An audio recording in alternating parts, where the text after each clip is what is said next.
శ్రీ సూర్యనారాయణ స్వామి వారి రథసప్తమి వేడుకలు శ్రీకాకుళం జిల్లా ప్రముఖ పుణ్యక్షేత్రం అరసవెల్లిలో వైభవంగా సాగుతున్నాయి. ఇక ఈ ఏడాది స్వామివారి దర్శనానికి దాదాపుగా 2 లక్షల మంది వరకు భక్తులు హాజరయ్యారు. వేద మంత్రోచ్చరణలతో నడుమ సుగంధ ద్రవ్యాలు, పంచామృతాలు, పవిత్ర నదీ జలాలతో స్వామివారికి అర్చన జరిపారు. ఇక నిన్న ఉదయం 7:30 గంటల నుంచి మధ్యాహ్నం 3:30 గంటల వరకు భక్తులకు స్వామివారి నిజరూప దర్శనం కలిగింది. అరసవల్లిలో వేంచేసి ఉన్న శ్రీ సూర్యనారాయణ స్వామివారి విగ్రహం స్వయంభుగా వెలిసిన విగ్రహం. సాక్షాత్తు దేవేంద్రుడే ప్రతిష్ఠింపు చేసిన విగ్రహంగా స్థల పురాణం చెబుతుంది.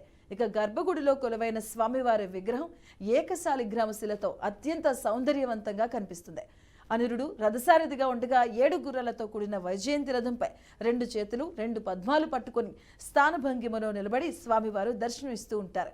ఇక ఇదే విగ్రహంపై ఛాయా, ఉషా, పద్మిని అమ్మవార్లు, మాటల, పింగళ ద్వారపాలకులు కొలువు తీరుంటారు. ఇక నిన్న సాయంత్రం 4 గంటల నుంచి రాత్రి 11 గంటల వరకు స్వామివారి అలంకార సేవ అనంతరం స్వామివారికి ఏకాంత సేవ, పవలింపు సేవలో రథసప్తమి వేడుకలు ముగిశాయి.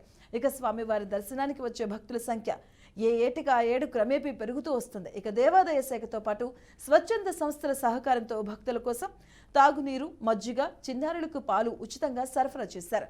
ఉచిత అన్న సత్పరణ నిర్వహించారు. అరసవల్లిలో సూర్యనారాయణ స్వామి వారి జయంతి ఉత్సవం ఈ సంవత్సరం 2024. ఇది మాఘశుద్ధ సప్తమి. ప్రతి సంవత్సరం కూడా సూర్యనారాయణ స్వామి పుట్టినరోజు సందర్భంగా ఈ ఉత్సవం కార్యక్రమం జరుగుతుంది. ఇది అత్యంత వైభవంగా ఈ సూర్యనారాయణ స్వామి వారిని, ఆదిత్యుడిని, అలాగే ఎంతో భక్తిగా అందరూ వచ్చి స్వామివారి సేవ చేస్తుంటారు. ఈ స్వామికి ఉత్సవాలన్నీ కూడా ఈ చాలా పెద్ద ఉత్సవం. ఈ రథసప్తమి రథస్థం భాస్కరం దృష్ట్యా పునర్జన్మ నలభేదే అని రథసప్తమి నాడు ఎవరైతే సూర్యనారాయణ స్వామిని దర్శించుకుంటారో, అర్చించుకుంటారో, అభిషేకించుకుంటారో వారికి పునర్జన్మ ఉండదని మనకి పురాణాలు చెప్తున్నాయి, శాస్త్రం చెప్తుంది. అట్లాంటి సూర్యనారాయణ స్వామి వారిని అరసవల్లి క్షేత్రంలో ఈ శ్రీకాకుళం జిల్లాలో చాలా ఈ గ్రామంలో అరసవల్లిలో స్వామివారు వెలిసి ఉన్నారు. దేవేంద్ర ప్రతిష్ఠ నిర్మితమైనది ఇది. అరసవల్లిలో సూర్యనారాయణ స్వామి వారి జయంతి ఉత్సవం ఈ సంవత్సరం 2024. ఇది మాఘశుద్ధ సప్తమి. ప్రతి సంవత్సరం కూడా సూర్యనారాయణ స్వామి పుట్టినరోజు సందర్భంగా ఈ ఉత్సవం కార్యక్రమం జరుగుతుంది.